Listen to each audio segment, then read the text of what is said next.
Magandang oras mga kababayan, mga ka-Golden Boy. Meron tayong balita dito, update kay Digong sa ICC. Ito, nagkalat na naman ang balita. Merong pinalabas na naman na balita ang kanyang legal counsel si Nicholas Kaufman na pwede na daw sa Pilipinas. Ay nako, dahil tinanggihan sa Belgium at tinanggihan din sa Australia at dinig ko ay tinanggihan din niya sa Germany. Kaya ang tinatarget ngayon ni Kaufman ay ang Pilipinas. Pwede daw, baka sakali daw tanggapin. Kaya dito sa balita ng UNTV, ang pamagat nila ay si Digong ay bigyan daw ng interim release na ang tatanggap na host ay ang Pilipinas. Paano nangyari ito? Tatanggapin ba ng PBBM administration si Digong na dito uuwi at dito siya magpahinga? Ay lalong gugulo ang bansa, di ba? Kung mangyari yan, ay wala nang klaro, di ba? Imbis na mapayapa na ang bansa dahil wala na yan, kung babalik yan talagang lalakas muli ang mga DDS at mag-rally ng rally na naman yan, manggugulo na naman yan. Yan ang sa tingin ko ang senaryo na mangyayari. Well, ewan ko lang baka pwede kasi si PBBM ay mabait naman at sabi nga na PBBM ay handa siyang makipag-reconcile sa mga Duterte. Kaya ito ang balita ng UNTV, ang pamagat ay Digong ay bigyan ng interim release at Pilipinas ang tatanggap na bansa. Nako, parang hindi ako makapaniwala nito. So narito na ang ulat courtesy sa atin ng UNTV. Tuloy ang paghihintay ng kampo ni dating Pangulong Rodrigo Duterte sa desisyon ng International Criminal Court kaugnay ng kanilang motion para sa interim release habang nililitis ang kanyang kaso. Nilinaw ng lead counsel na si Attorney Nicholas Kaufman na hindi siya maaaring magkomento sa mga bansang posibleng tumanggap kay Duterte kasunod ng mga espekulasyong tumanggi umano ang Belgium at Australia. Gaya niya, maaari ring magsilbing host country ang mga bansang hindi miyembro ng ICC, kabilang na ang Pilipinas, basta't may sapat na kasunduan. Ito nagpaano na sila, di ba? Nagpadinig-dinig na. Ito pala ang title ng balitang ito ng UNTV, Kampo ni FPRRD, umaasang papaboran ng Pilipinas ang interim release ni Digong. At umaasa din ang kampo ni Duterte na tatanggapin ng gobyerno ng Pilipinas pauwi si Digong. Paano nangyari yan? Kung mangyari yan ay ano na lang, di ba? Diretso ng presidente yan si BP Sara. Kung ganyan ang mangyayari, talagang magkakagulo kasi ang mga right use society o kahit mga leftist ay ayaw kay Digong kung babalik yan dito, talagang magkakagulo. Baka magka-people power pa against Digong kung pabalikin yan, di ba? Kasi ano na tayo ngayon nasa ano na tayo, yung kalmado na estado. Kaya kung sa tingin ko lang babalik yan, ay mag-alsamasa talaga ang mga aktivista, ang mga kilusan, di ba? At talagang mapasama ang gobyerno natin kung makipag-reconcile, di ba? Okay lang mag-reconcile pero huwag babalikin dito. Pwede namang doon sa ibang bansa, sa China halimbawa, sa North Korea halimbawa, sa Cuba halimbawa. Sabihin natin sa Iran halimbawa, sa Iran. Kasi magkatulad ng mga utak.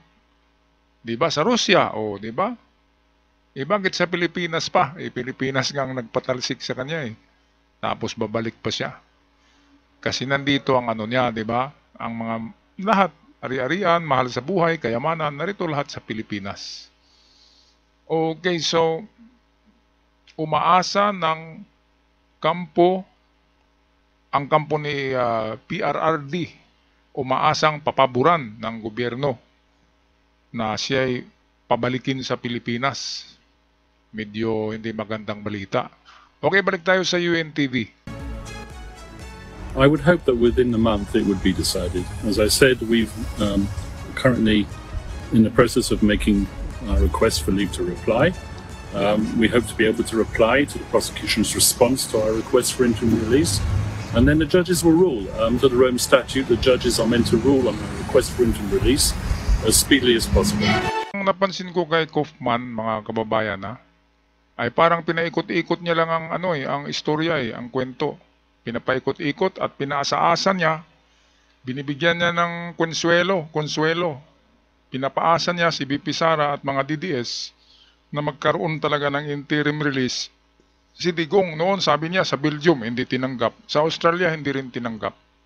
Kaya pala paano-ano si Sara kahit saang lugar hindi tinanggap. Iba ka naman sa Qatar, nakipag-usap doon, hindi rin tinanggap, di ba? Kaya palagay ko itong si Kaufman ay ano lang to parang Trojan horse lang ito.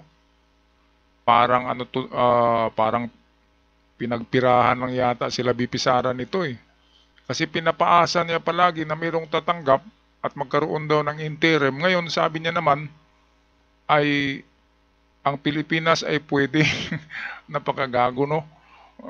Noon nga sabi niya na ang nagpatalsik daw kay Digong, ang nag-utos daw sa ICC na arestuhin, ang sabi niya ay si PBBM daw, yung nakaupo daw sa Malacanang, ang nag-utos sa ICC na arestuhin si Digong. Ngayon sasabihin niya naman na parang papaboran daw sila ng administrasyon ni Marcos na tanggapin muli si Digong para sa interim release. Kaya napakalaking kalokohan na ito. Pinaikot-ikot na ni Nicholas Kaufman ang sitwasyon. Pinapaikot-ikot niya, pati sila Sara, pinaikot-ikot yung mga mata, di ba? Kaya tuloy naluluto sa sariling mantika sila BP Sara nitong lawyer na ito. Mabuti pa kumuha ng Pilipino. Kasi alam naman natin ang mga ganyan, mga puti, Caucasian, ay meron talagang yan sa pagtingin sa mga Asyano. Merong yung konting di ba, pag look down. At doon pa rin ito kakampi sa sa kapareho nila ng kulay sa mga European. Kaya kakampi din ito sa ICC, sikreto lang yan. At baka pinag-usapan nila na pagpirahan lang si Digong dahil bilyonaryo Pagpirahan lang, pasa-asahin lang. Kaya pala pinapatagal, no?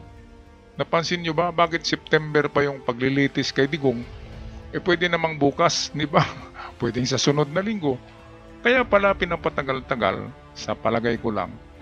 Dahil para matagal din ang serbisyo nitong legal counsel ni Digong, which is connected din ito sa ICC dahil dating judge ito ng ICC, si Nicholas Kaufman. So pwedeng nilalaro lang nila ang mga Duterte para mauubos yung pera, di ba? Kaya pinapatagal kasi 140 million pesos sa isang buwan ang ibabayad nila BP Sara dito sa taong ito kay Nicholas Kaufman. Kaya yan ang palagay ko, kaya pinapatagal-tagal yan para malaki ang babayaran nila BP Sara. Kung Pilipino lang na attorney ang kunin, hindi rin pakinggan ng ICC. Kaya ito si Kaufman, pakikinggan ito nila, pero ganun, pagpipirahan din sila. At hindi natin alam, baka yung bayad kay Kaufman ay merong porsyento ang ICC. Baka ganun ang mangyayari niyan Kasi alam nila, mayaman talaga si Digong. Bilyonaryo yan, sikrito lang. Bilyonaryo yan. Tiyak yan. Alright, mga kababayan, ano sa palagay nyo? Makauwi ba talaga si Digong sa Pilipinas?